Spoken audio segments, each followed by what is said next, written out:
with that, let's get into our first session, our State of Threat Roundtable discussion, which will set the tone for the rest of our summit. I'm here with Don Smith, VP of the Counter Threat Unit, and he's going to be leading the discussion. Don, great to have you kicking off our summit. Great to be here, yeah. Of course. Can I ask you, what kind of challenges can we expect to come up in your discussion? Well, we're just going to take a quick canter through the evolution of both hostile state actors and criminal money making in 2024.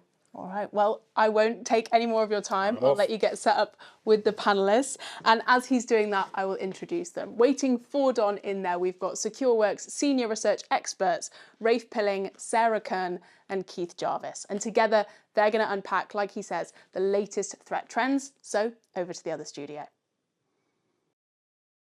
State of the Threat 2024. Let's take a look at how the threat landscape has evolved in the last 12 months. We can start with hostile state actors. As we know, with hostile state actors, it's all about intent, why they're conducting their cyber operations. So Sarah, then Rafe, would you like to just talk us through the intent of, first of all, North Korea, then Russia, Iran, and China? Sure. So speaking about North Korea, threat groups, they are unique in that not only do they have a focus on intelligence gathering, they also are financially motivated in some of their attacks. And we've seen some of that this year with the fraudulent North Korean IT workers infiltrating Western companies and using that access mostly for money generation. The possibilities are there for additional intelligence gathering. And we also have a few other segments recorded on North Korean activity as well. And then, to cover the rest of the big four. So I guess North Korea is always kind of the wild card in doing crazy things, but kind of on the Russia front, they're very focused on the conflict with Ukraine. A lot of their cyber operations appear to be in support of that. There's been obviously a raft of wiper attacks over the past couple of years, and then the sort of espionage and phishing components of that continue, often against strategic infrastructure, telecommunications companies, power utilities, government entities, that kind of thing. There's been a significant volume of attacks and reporting there. And then coupled with information operations, whether that's targeting the sort of near abroad, and particularly sort of NATO countries that border Ukraine, or sort of election, perhaps interference, focused on the US and then other sort of Western countries.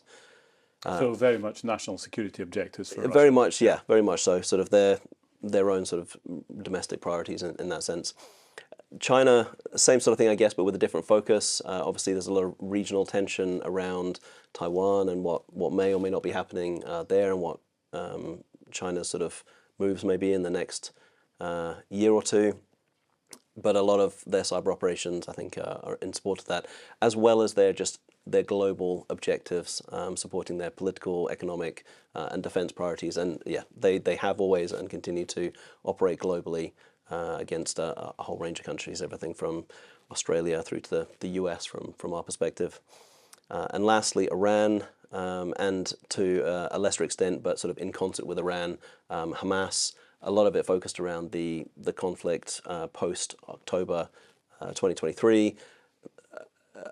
Israel, for example, has always been a target for Iran, but we have seen an increase in the sort of emergence of these false front personas being used to target them under the guise of hacktivism or cybercrime, as well as groups linked to Hamas, sort of also targeting Israel. And then to a lesser extent, Iran will be targeting its regional adversaries, the UK, the US, and others, that as well as going after kind of individuals who are critical of the regime, wherever they might be. Thanks, Rafe. And Keith, so if we turn to, let's call it criminal money making, because all of this is e-crime in one way or another. The intent is clear. The bad guys want to make money. Is ransomware where it's at for maximising the ROI of a network intrusion? What is the state of the threat from the criminal landscape today then? Yeah, it absolutely is. It has been for a number of years, will be for the foreseeable future. This is the number one way to easily monetize a network intrusion, is to once you're in, is to not spend time trying to set up long-term operations like you might expect from a nation state, but instead to steal data, and then threaten to publish that data to gather a ransom. And we know that over the last several years, we've seen that time frame come down dramatically.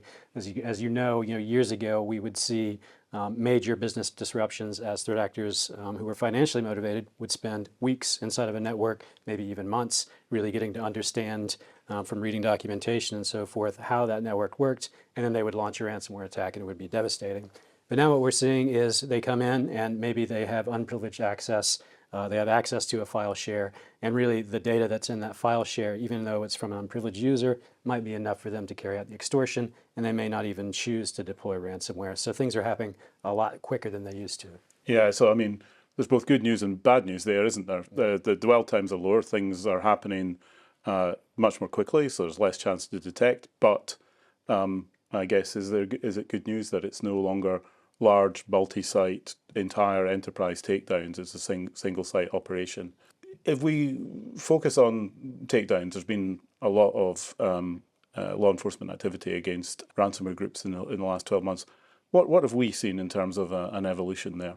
Right, so we've seen takedowns in two big areas. One would be the botnets that facilitate the initial access into networks, which were used by a multitude of ransomware groups. And then we've seen attacks against the actual affiliates who are working for or are operating the actual ransomware operation. In the first case, going after the botnets, these were infecting millions of computers throughout the world. At any given time, you would have hundreds of thousands of machines that were infected and could be chosen by the affiliates of these ransomware groups to be the spot where they went. So they would review the back-end panel of that botnet and say, well, this is a good target for today, or here's a hit list, and we can distribute that to the affiliates.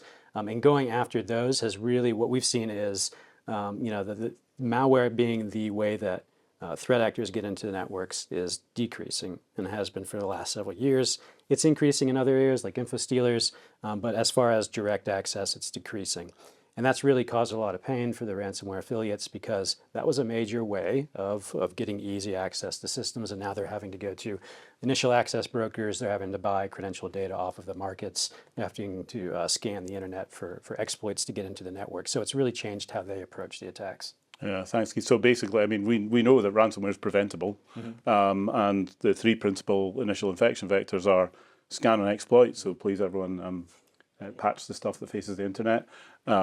Credential theft and replay. So please implement multi-factor auth fully. I'm sure we're going to come back to that before the end of the thing, and then deal with commodity malware, which, as you say, is less of a thing.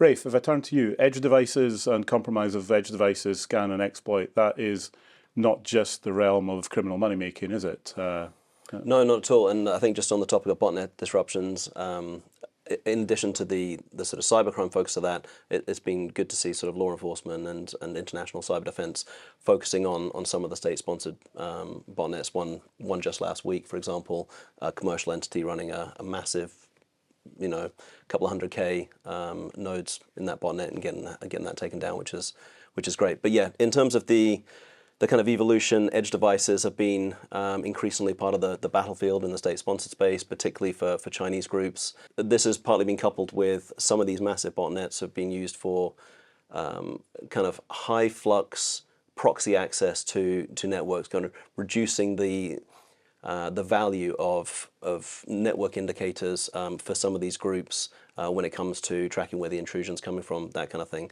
So they'll use these large proxy networks to attack or recon and attack targets.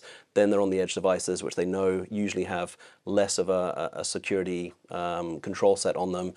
Generally speaking, no sort of EDR type solutions, no AV, so they can live on those edge devices for a period of time, and then go on to do what they do. Particularly some of the higher end groups, when they're living off the land, they're using minimal additional malware or tooling. They're working their way through the privileges within the stack, expanding their access, leading to sort of a maybe later stage deployment of some more advanced capabilities once they're established in the network, and also pushing the boundaries of abuse of cloud, and particularly sort of identity and authentication type mechanisms. We've seen some really interesting things over the past few years in terms of particularly Chinese actors pushing those boundaries, understanding what they can do using application permissions and other sort of mechanisms of the identity apparatus to get where they want to get, and that's been really interesting.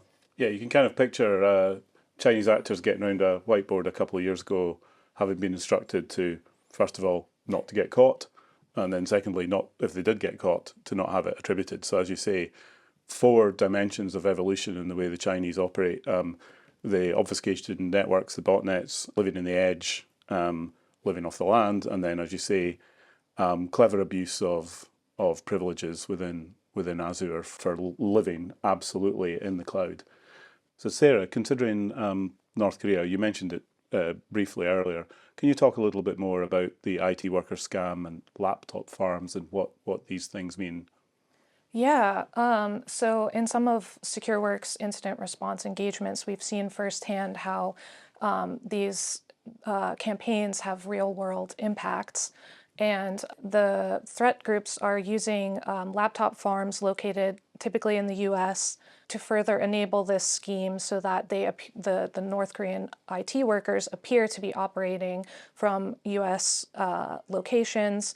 And we've also gathered information on how the North Korean workers are able to convince hiring agencies that they are legitimate workers located in Western countries, and are often able to complete their job and are successful at doing their jobs, and are taking those salaries and bringing that back to the North Korean regime. And I think when we first came across this, our concern was that this was espionage related, given the nature of some of the customers we were responding to. Mm-hmm.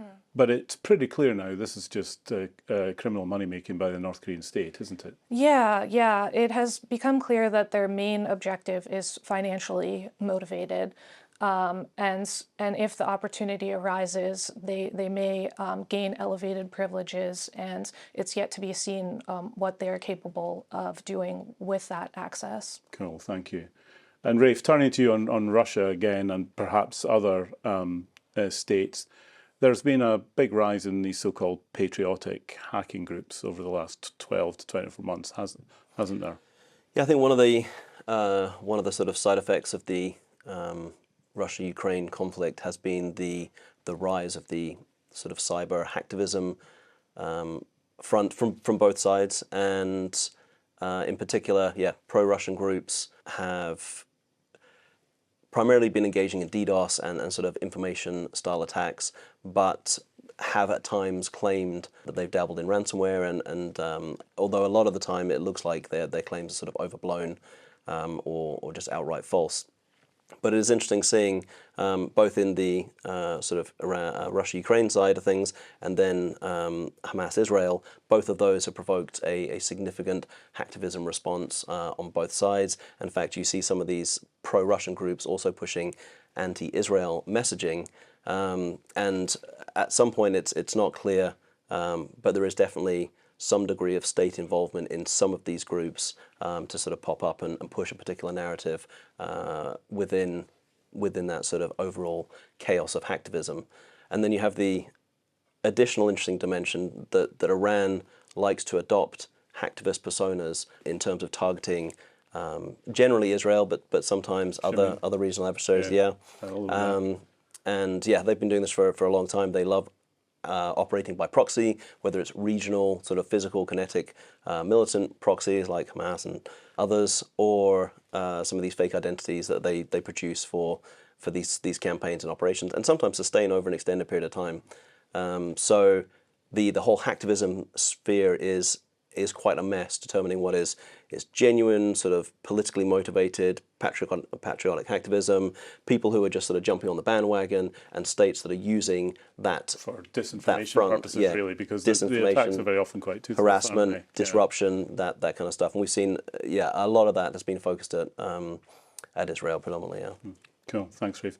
I'm going to turn to each of you now and just ask for your thoughts about things that we should be watching for in the future. Keith, anything you're worried about? Yeah, so so we've spent years as an industry guiding people towards multi-factor authentication as a means to make phishing more difficult for threat actors to carry out effectively. The first thing is multi-factor authentication, right? So for years we've been driving that message home. Of course, we know that threat actors adapt to the changing landscape put in front of them. So they now have systems that can automatically intercept either TOTP codes that are coming from an authenticator app, or even the push notifications coming from Microsoft 365, number matching or not. And these systems are really automated on the back end. So when an individual goes to a phishing page, they enter their credentials. On the back end, the adversary infrastructure is then authenticating against that M365 tenant. They're getting the code pushed out to the victim, and they're just asking them directly for the code, and it's as if it's another password. So a lot of these kits have bypassed that at this point, and now I think organizations are really having to think, at least for high-value accounts, things like FIDO keys and even more phishing resistant. So effectively they're stealing session tokens, right, and then replaying them. Interesting. That is definitely a worry. Sarah? Yeah, building off of what Keith just mentioned, we are seeing groups such as Scattered Spider effectively bypassing traditional technical controls using social engineering tactics. And they're also supplementing that with capabilities such as SMS SIM swapping to bypass that multi-factor. And also using info stealers to gather credentials that they can then use that to enable the social engineering tactics. Yeah, so we really need to make sure that people realise they have to empower their service desk to say no. So even if someone senior in the organisation apparently hits them up about something that they feel they can be robust and resist the social engineering. And we kind of got a taste of that 10 years ago when financially motivated threat actors were trying to complete high value transaction fraud, and they were having to call in and get those things authorized. We didn't see it for a few more years, but I think in the last several years the help desks have really been just overwhelmed with the people who are calling in, and now it's not just foreigners calling in. It might be an American talking to an American, or a Briton talking to a Briton. Very difficult for your typical help desk employee to really suss out who is who. Very effective right? social engineering. And so now we've got companies thinking about the different controls. How do I verify that somebody's calling into the help desk is who they say they are? Yeah. And then finally, looking at you, Rafe, what's concerning you? So, I mean, I guess bringing these two themes together, sort of business email compromise, I think it plays second fiddle to ransomware in terms of the impact to organizations, but still takes a lot of money out of the pockets of companies on a regular basis, and spans a fairly wide range of attacks and tradecraft. But you have BEC groups that are using adversary in the middle tactics. You have BEC groups making effective use of social engineering, and then once they're inside an organization, setting up mail filter rules, manipulating transactions, changing invoices, that kind of thing, in order to get a payment. And then in the last year or so, we've seen the sort of magic buzzwords of AI being added to that problem.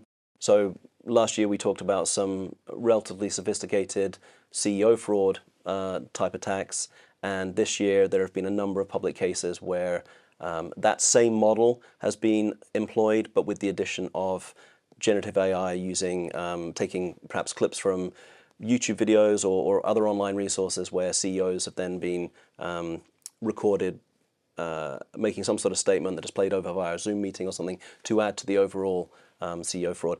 And just to sort of point out a few of the breakout pieces we have later, we have a dedicated session on business email compromise, dedicated session on adversary in the middle, a bit more of an explainer on the Russia side of things, and then myself and Mark will be doing segments on Iran and China later in the day. Cool, thanks, Rafe. Let's welcome Julia back.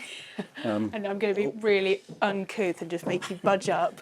Folks, thank you so much for kicking off the summit with a fantastically broad State of Threat Roundtable. We were so harsh, we gave you 20 minutes, but you really covered so many bases just to set the tone moving forwards. If I may, because we've got about 5 minutes left, I have to ask, we've sort of touched on so many corners of the globe, but just looking a bit closer to home here in the UK, we're straight off the back of a UK election. We're hurtling towards a very pivotal election in the United States. What do you make of or anticipated, I suppose, threat of election interference? To what extent do you see that as a real threat that you're considering day to day? And how might those threats present themselves? How can we prepare? Well, I mean, there's sort of three layers to this. If we look back historically to the campaign that the Russians had against the DNC and others back in 2015, we could see that there was significant espionage efforts by the Russian state, and then that was a very prominent hack and leak operation with DC leaks. In the States in particular, because of electronic vote counting, there is always a little bit of noise about people being able to tamper the results of the election, which is almost all abject nonsense, actually. And then with the sort of final piece of this, which is more of the disinformation. And can we really track it all? Can we measure the effect of it?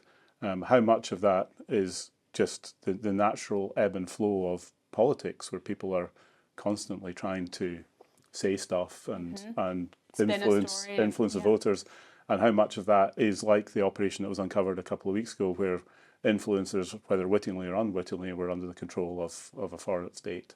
I don't know if any of the three have anything to add to that. I mean, I think it's important not to overhype the threat, but to be very aware of it. I like the way that authorities in the UK and the US have been quick to call out even relatively small things when they've been happening, whether they are phishing attacks or whatever it might be, so that people at a very early stage can understand that these things are going on and what they mean and what they don't mean. And I think continuing that cycle sort of... And democracy fails if you undermine confidence in the electoral process. So nobody wants to be part of that mess. Agreed. Can I ask, just before we wrap this conversation, if we think about where we were last year, and if you did this exact conversation this time a year ago, what would you say those biggest shifts, those biggest changes have been? And what can we learn by the pace of that change between then and now, just simply in 12 months? So I guess like generative AI has been the big buzzword. I think we're not seeing a paradigm shift in how it's being used in cyber attacks, but it is a fast-moving and sort of dynamic technology, and we do need to keep an eye on it, but also, again, not sort of overhype that. But it is in the same way that sort of defenders and generally businesses are using it to be more effective, to scale up. I think we are seeing evidence of that in things like the CEO fraud operations, potentially in phishing operations, enhancing existing scams. So we had some research we did on that this year about fake obituary scams and that kind of thing. So I think with that, to me, is one that we are keeping an eye on, and we know that lots of people are interested in. I think everyone's trying to figure out how to use it, and us as the industry, we're trying to figure out how to use it to best help our clients. Yeah. And threat actors are really just in the early stages of figuring out how they can use it against us. Mm-hmm. So everyone's just kind of almost at that early stage, waiting for more to kick off. Well, thank you so much. I know we're going to be unpacking AI and lots of other issues as we head throughout the summit today. But Don, just lastly, before we wrap this initial roundtable, can I ask you to just sort of summarise? We've talked about a lot here to set the tone for what's going to be discussed. What are some key things that you want people to be on high alert for, I suppose? Well, it's a really good question. I mean, bad guys are going to continue to do bad stuff, irrespective of what we do, unfortunately. I would reflect back on how I came into this industry in 1991. I was responsible for a computer.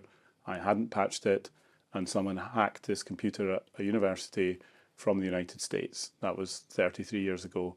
And every day we are responding to incidents where people haven't done general health and cleanliness and good hygiene on their estate. I'm not victim shaming here at all, but all of this flux of change in the threat landscape, every day you see change. And there's a tweet which I often quote, and I can't remember who actually said it, but it's like, in cybersecurity, there's an awful lot of turbulence for very little flow.